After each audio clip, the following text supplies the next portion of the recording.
I represent the applicant, the applicant in this matter, and my learned friend, Mr. Lai, represents the respondent in this matter. The application I'm making today in front of Madam is for a summary judgment under CPR Rule 24.2, and submitting the respondent has no real prospect of defending the claim, and there is no other compelling reason for this case to proceed any further than it already has. If I may ask Madam if she has had sight of our skeleton arguments. Yes, I have. And would you like me to summarize the facts for you in this case? No, thank you. They are set out in my skeleton arguments from paragraph 2 to 5. If I now then move on to my submissions. Firstly, the issue to be determined in this case, in the applicant's judgment, is the fact that whether there was a contract between Big Boots and Costello and Gus Allen, which are the applicants in this case, or whether the applicants were merely contracting with Sir Harry Ralph in his individual capacity. And that all other relevant issues follow from those submissions. My submissions, firstly, are threefold. Starting with the first one first, the parties always worked in the course of the contract, envisaging the work being done for Sir Harry Ralph instead of Big Boots, which is set out in paragraph 10 of my skeleton argument. In the light of this state, and the second submission is the applicant believed that the song and supper room, which is the construction that has taken place in this case, was added on for personal use. This is a reasonable belief, keeping in mind their previous dealings with Sir Harry Ralph. The third submission, furthermore, in the interest of equity, the monies basically that were paid were acquired for the song and supper room, and there have been mixed transactions from Mr. Harry Ralph in individual capacity and in the capacity of the company. And in this case, as the applicants, Costello and Gus Allen, working as a small building company, would have major cash flow problems if this payment is not made. Hence, it would be equitable for summary judgment to be granted as soon as possible. Moving on to my first submission first then. In relation to the fact that they always envisaged working as with Sir Harry Ralph in an individual capacity, I would like to highlight the case of Hughes and Metropolitan Rye. It was established there that in equity, the representations and the belief in reliance of the parties acting in one capacity should be kept in mind, and if it would not be equitable in accordance with the intention of the parties, the judgment should not be granted as such. Henceforth, applying this case to the scenario here, it would be justifiable on the evidence that I would highlight further, that the parties, that Costello and Allen always envisaged working with Sir Harry Ralph as an individual. The parties have worked together previously, Madam, for personal work, which is on page 14, exhibit GE1, which states that they rebuilt a chimney on the east wing of the hall in the winter of 2005, then extended and refitted Lady Ralph's kitchen on the ground floor in the hall in May of the following year. The construction of a small outbuilding, a store to the house gardening equipment, again for Lady Ralph's tennis and equipment keeping in September 2008. All of this work was personally paid for, and this point was no different, as the contract was spoken about in the pub in an informal manner, which henceforth was a reasonable expectation on Gus and Allen's part to the fact that they were contracting with Sir Harry Ralph. Apart from the first invoice exhibited in HR3, which was a clear clerical mistake, as pointed out by the applicants, the invoices are addressed to Sir Ralph personally, and at no point was it raised by Sir Harry Ralph that this should not have been done so, and the fact that he was contracting with Mr. Costello and Allen on behalf of Big Boots. Thirdly, the words being used in all the meetings, and when he finally made the phone call to accept the quotation, was made in a very informal manner and on a personal level, saying things like, I would like to see, and I think we will do this. And then the quotation was accepted on the phone, saying, let's go ahead full speed with this, which clearly shows that this is not a manner in which a company would be acting if it was not seen to be a work personally done. Sir Harry Ralph has used several letterheads highlighted from in GE1, starting on his own volition, starting from using a letterhead from his Conservation Society, which he's a member of, to his personal letterhead of the address, which clearly shows that he realized he was working in an individual capacity and basically wrote on whatever came on hand, and was never thinking of it to be a contract between the Big Boots and Gus and Ellen, henceforth now trying to hide behind the veil of incorporation.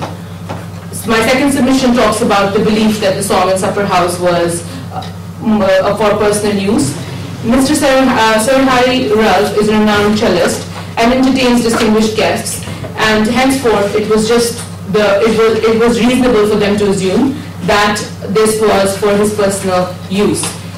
Furthermore, the floodlights and the exit doors were thought to be of personal use, as the property is known to be used commercially as well, and adding on to anything for personal use would hence have to comply with the building regulations as well.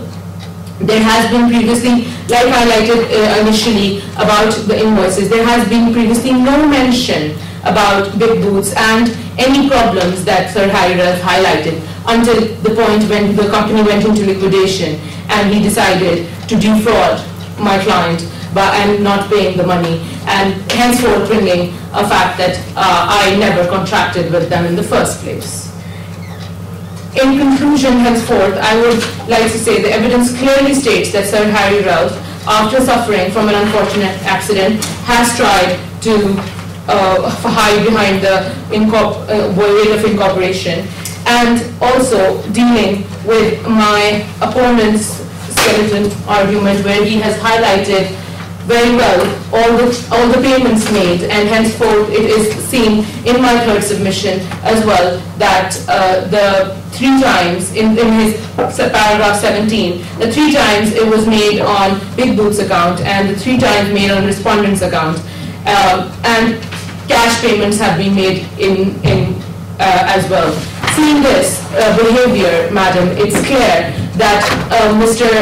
Ralph used both the accounts whenever he wanted to, and now has decided to use the company account as a mere name to not pay his creditors.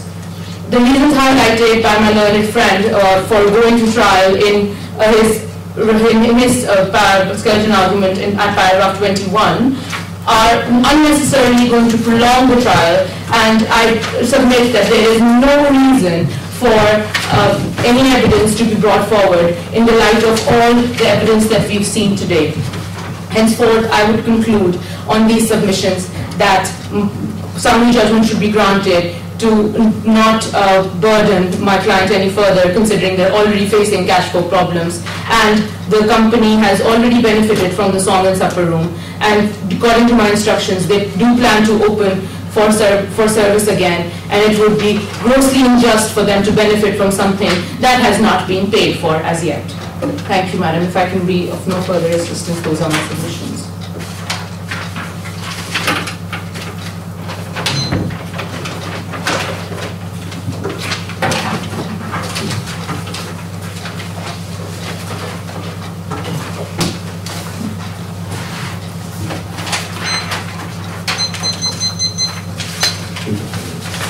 You've got 12 minutes actually. You have 12 minutes.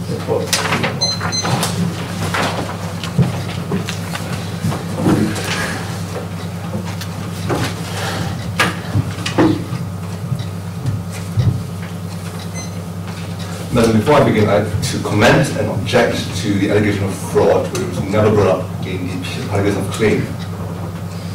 Now, the respondent objects to this application and responds that there is, in fact, a real prospect of defense and that there is compelling reason for trial. My submissions will show that the evidence that stands does not provide a prima facie case for the claimant against my client, who has at all times been acting as an agent for Big Boots Limited. The evidence, in fact, leans towards the conclusion that the principal is Big Boots Limited in this case. Whatever the opinion is, it is arguable that there are incomplete evidence on many issues. My submissions will first be on the context and nature of the conversion itself, and also what my learned friend has stated, where the claimant did not envisage dealing with Sir Harry Ralph in person. Actually, did not envisage dealing with Big Boots. My second submission will then move on to the conduct of both parties that affirm the respondent's position that he is not the principal. I will then move on to comment about the inconsistency of using a notepad and cash payments, and the method of payments. And I shall then submit on what the applicants were actually aware of at all times. Now, as my learned friend has submitted in paragraph 10 to 11 of his guidance argument, it was never envisaged by the applicants that they were dealing with Big Boots. Madam, if you please refer to HR1 of panel documents. R1? HR1. R1. That's the planning commission. Oh, right, yes. You'll see that Big Boots is addressed. HR1 on page 20, is it? Yes. Yeah. You'll see that Big Boots is addressed, inclusive of Sir Harry Ralph. And why is this so? The nature and the cost of the project at nearly £40,000 suggests a very commercial nature. Why was Harry Ralph named in this commission plan? Because the council recognized that he is in fact an agent and a director with 97% shares of the shares. Madam, if you refer to paragraph 14 of my schedule, it is submitted that the applicant did in fact know the circumstances of the project and that they may be dealing with Big Boots. As my learned friend has mentioned, 3 projects have been done by the applicants for the respondents in the past. This was the rebuilding of the chimney stack of the hall during the winter of 2005, the refitting of Lady Ralph's kitchen in May 2006, and the construction of a small outbuilding or store in September 2008. We do not have any evidence so far as to how these were paid for, despite what my learned friend has said. Having done so many jobs, they should be familiar with the obvious fact that Big Boots Limited was the company running the premises as a commercial purpose. If we refer to the witness statement of Sir Harry Ralph in paragraph 4, he mentions that there are many signs along the premises showing that Big Boots is in charge. There is the large disclaimer notice, there is the garden center, there's also a restaurant which is called Big Boots Restaurant, and they have a novelty store selling Big Boots merchandise. Big Boots is everywhere in Canterbury Hall. It would be obvious to anyone they are dealing with Big Boots. Of course, the respondent admits that we do not have evidence that they did not see the signs. So it is a good reason to go to trial so that the respondent can put this question to the applicant and the applicant can explain themselves why, despite all this, they did not envisage dealing with Big Boots. I would now like to refer this to paragraph 15 of my skeleton arguments. The applicant mentions that the hub was where the applicant was solicited. This is not in fact true. It was merely mentioned there, and we do not have any evidence as to the exact words which were exchanged between Sir Harry Ralph and Gus Allen at a point in time. What happened after that was that the discussion was held in an office room behind Canterbury Hall. A few days later, If we refer to paragraph 4, Madam, of Gus Allen's written statement, he has admitted that they did discuss the project in that office. In paragraph 4 of Harry Ralph's written statement, he mentions that this office, located outside the hall, is used as a company office, and there is even a brass logo plate behind which states Big Boots. The evidence of the stand does not provide applicant a prima facie claim against my client, but against an agent. The circumstances and the surroundings of the hall suggest that Big Boots is in charge. I shall now move on to the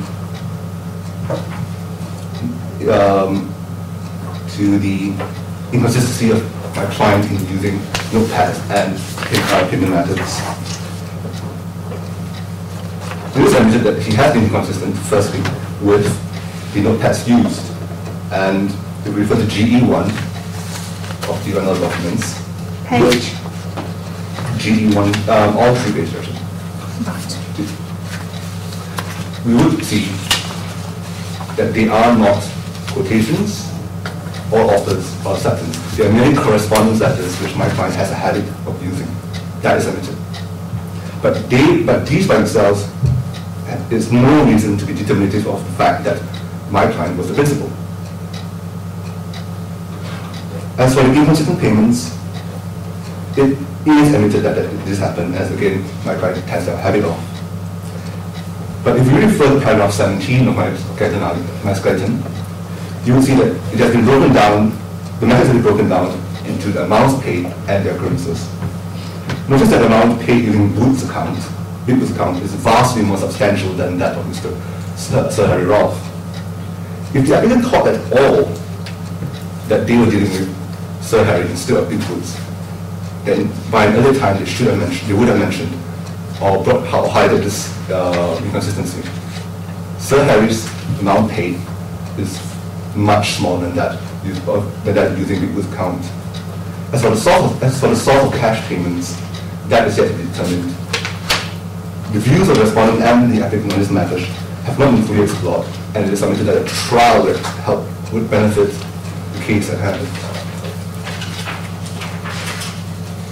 I shall now move on to submitting what the respondent states is the state of mind of the applicant at all times. Madam, you refer to the skeleton argument of the respondent in paragraph 18 and 19.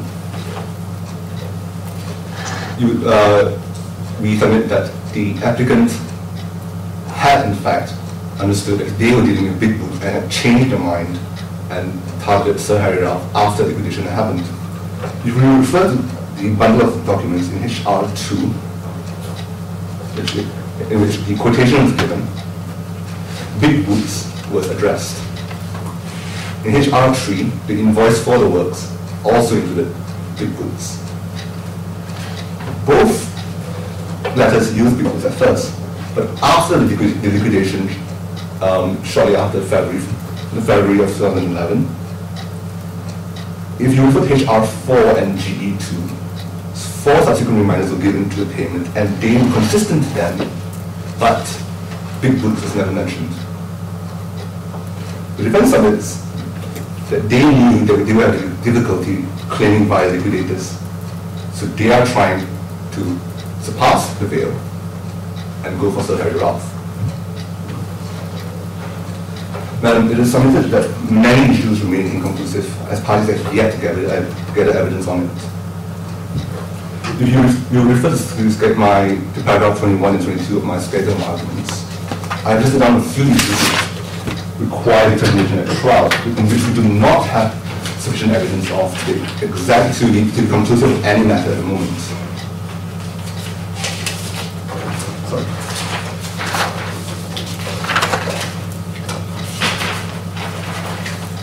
I'll just say one thing. The exact looks exchange between the respondent and Mr. Allen on February 2010 in the pub have yet to be determined. What was discussed and mentioned in the office itself is also not mentioned. The applicant has, in the written statement, stated that no mention of Big Boots was brought up. However, we can't be sure of this, and the trial will benefit the respondent and the applicant in putting their case in front. We also do not yet have any evidence of the work plans from Vance Associates, and that will be very helpful to the case. Madam, if we refer to the case of True Rivers, which I have attached in my apologies, it says that the more complex the case on the facts and the law, the more reason the court should allow the case to be a trial. There are issues today which need to be heard and evidence which need to be gathered. It is accepted that indeed the veil should not be abused, but the veil is a principle which the law stands by and is one of the four cornerstones of the capitalist system. It should not be dismissed, for that reason it should not be dismissed through a summary trial and through a summary judgment, and a trial should be heard on the matter. The defense concludes by saying that there is a real prospect of defense as the evidence does not provide a prima facie case for the claimant, and that there is compelling reason for trial due to inconclusive evidence. Thank you. Do you have any further assistance? No? Thank you. 43 seconds.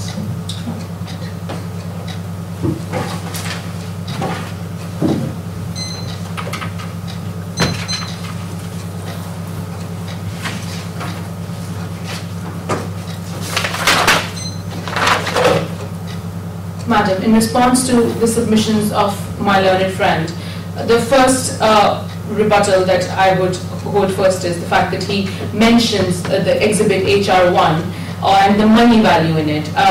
As we are aware that on a very personal level, there is no limit to the amount we can contract for. Henceforth, the money value of the claim of 40,000, work for 40,000 pounds is not indicative of anything but the fact that it was a building work worth 40,000 pounds. The second point that I would like to make is the account payment will not be reasonably brought into attention as insisted by my learned friend that there were two separate accounts being used, because as the applicant's case is, they are so inextricably linked that Sir Harry Ralph uses them interchangeably, henceforth having no mind of contracting with book booths at all, at any point. My third submission would be the prejudice upon the applicant if this payment is not made, as highlighted earlier, that not more evidence is going to come to light till way later in the trial, and the prejudice suffered by the applicant would be so severe that summary judgment should hence be granted. Thank you.